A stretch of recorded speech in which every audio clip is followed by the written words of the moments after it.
Hey there, and welcome back to Applied Wisdom, Literature for Living Better. Great to be here. You know how it is, we're all kind of on this path, trying to figure things out, grow a bit. Definitely. And sometimes the standard advice, the usual techniques, they don't always quite hit the mark for everyone, right? That's true. Not a one-size-fits-all thing. Exactly. So today we've been looking at something really quite interesting. It's from a paper analyzing Dr. Richard B Rosse's book. Yes. Approaching Mindfulness from the Second Door of Perception. That's the one. It makes you think, doesn't it? Maybe there's another way in, another door, if the usual mindfulness paths haven't quite clicked for you. It's a really intriguing idea. So if you've ever felt like, I'm just not a sit and focus on my breath kind of person, then, well, this deep dive might just offer something new. Could be a bit of a game changer. Definitely worth exploring. Let's dig into this second door idea. What's it all about? Absolutely. Yeah. So the paper kicks off by looking at what we usually think of as the main entrance to mindfulness. Rosse calls this the first door. And this is, your classic stuff. Like focusing on breathing. Exactly. Focusing on your breath, noticing how your body feels, body scans, that sort of thing. Mm-hmm. Paying attention to sounds around you. Right. Using the senses as an anchor. Spot on. The whole idea is to anchor your attention here right now through those senses.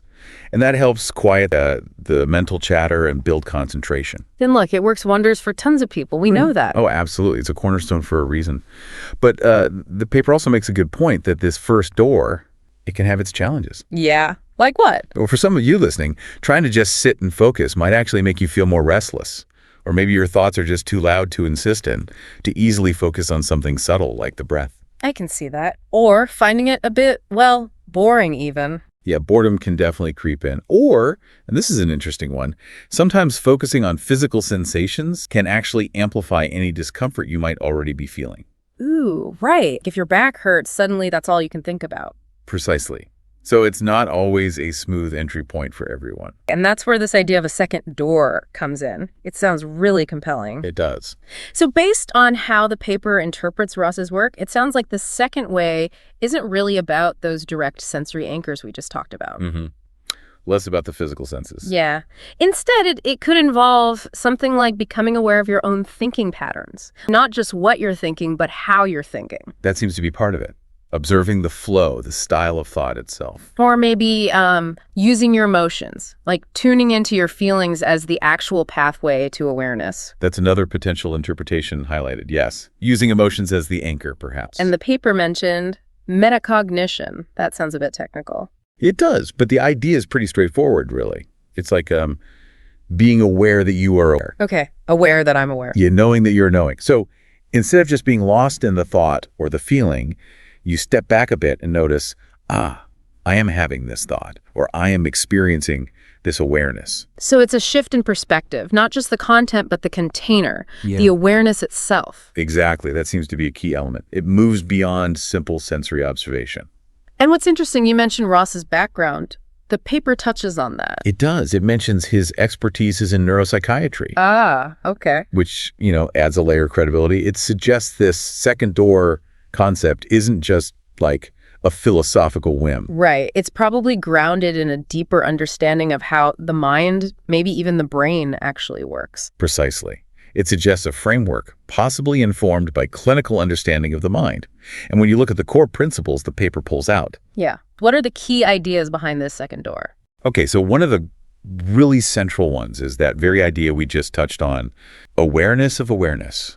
Metacognition. Right. Think of it like you're not just watching the movie of your thoughts play out. Uh-huh. You're also aware of the screen it's playing on, the projector running it, that knowing quality of your own consciousness. You're aware that you're aware. Okay, that makes sense. Yeah. Stepping back a level. Exactly. Then another key principle seems to be engaging with meaning and narrative. Meaning and narrative. How does that fit into mindfulness? Well, instead of just labeling thoughts, thinking and letting them float by. Which is often the instruction, right? Often, yes, for the first door. But the second approach seems to involve actually acknowledging and maybe even exploring the stories we tell ourselves, the recurring themes, the patterns in our thinking. Okay. So it's less about just dismissing a thought like, oh, there's an anxious thought again, and maybe more about getting curious, like, what's the story this anxious thought is part of? What narrative am I running here? You've got it. It's working with the content in a mindful way, rather than solely observing it as transient. Interesting. What else? And the third big idea seems to be leveraging cognitive and emotional insights as the entry points. So like those aha moments. It's exactly those flashes of understanding, moments of clarity, or moments where you feel a particularly strong emotion. The paper suggests these can actually be the doorways into a state of greater awareness, just as valid as focusing on your breath. Instead of seeing them as distractions, you see them as opportunities. Potentially, yes, using that resonance as the anchor. And finally, the paper sort of loops back to Ross's neuropsychiatry background, Right. suggesting that this whole framework, this second door idea, might allow for more sort of tailored, individualized approaches to mindfulness, maybe even considering different neurological profiles or mental health conditions. That's fascinating. It feels much more dynamic somehow. So, okay, for someone listening right now, maybe they're thinking, yeah, the breathing thing isn't really my jam, but this sounds interesting. What could they actually do? Some practical first steps. Yeah, good question. The paper analyzes the concept. It doesn't lay out a specific program, but based on these principles we've discussed, we can definitely speculate on some practices you could explore. Okay, like what? Well, one simple thing is just trying to notice the noticer. Notice the noticing. Yeah, just occasionally throughout your day, pause for a second and reflect.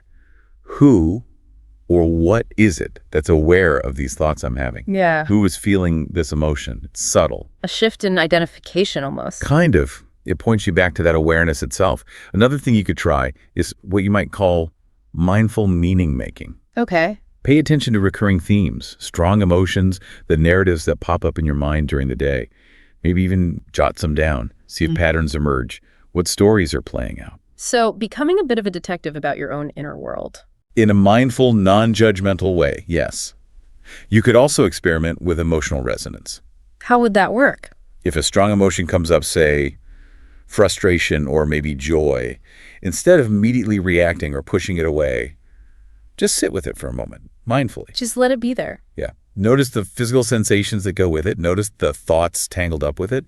Just observe without getting swept away or needing to fix it instantly. Using the emotion itself as the focus. Right. And lastly, maybe cultivating cognitive insight awareness. Just being on the lookout for those little moments of clarity, those aha insights you have. The light bulb moments. Exactly. Notice them when they happen. What did it feel like? Yeah. What led up to it? Acknowledging those moments as instances of, well, heightened awareness. Yeah, they feel really practical. Ways to weave awareness into life as it's happening, not just during formal meditation. That seems to be the potential, yes. It's less about trying to quiet the mind, maybe, and more about getting really curious about what the mind is actually doing. The stories, the feelings, the awareness behind it all. That's a great way to put it. Getting curious about the whole process. And that idea that understanding our own narratives and emotions can actually be a pathway to mindfulness, that feels really empowering, especially if the sensory stuff felt difficult. Absolutely. It suggests that mindfulness isn't this single monolithic skill. It's perhaps more of a collection of ways we can relate to our inner experience more consciously. Different doors into the same room. Perhaps. And Rossi's work, as analyzed here, seems to really highlight that possibility, that there might be more than one valid, effective way to cultivate that awareness. Well, this has definitely given us, and hopefully you listening, a lot to think about. This exploration into the second door really does offer a fresh perspective on mindfulness. It's a valuable addition to the conversation, I think. Yeah. And remember, the goal isn't to perfectly master one technique or another. It's always about finding what resonates, what works for you on your own journey. And perhaps what's really useful to consider is how understanding these different possible doors might help us tailor our own approach, depending on what feels most natural or effective for us at different times. That's a great point. Flexibility. Well, thank you so much for unpacking all of this with us. My pleasure. And a big thank you to you for joining us for this deep dive, looking into the ideas from the analysis of approaching mindfulness from the second door of perception. Stay tuned for the next one. Looking forward to it. And hey, if this gave you some new ideas or helped you think differently, please do like and subscribe. It genuinely helps the channel reach more people. Until next time.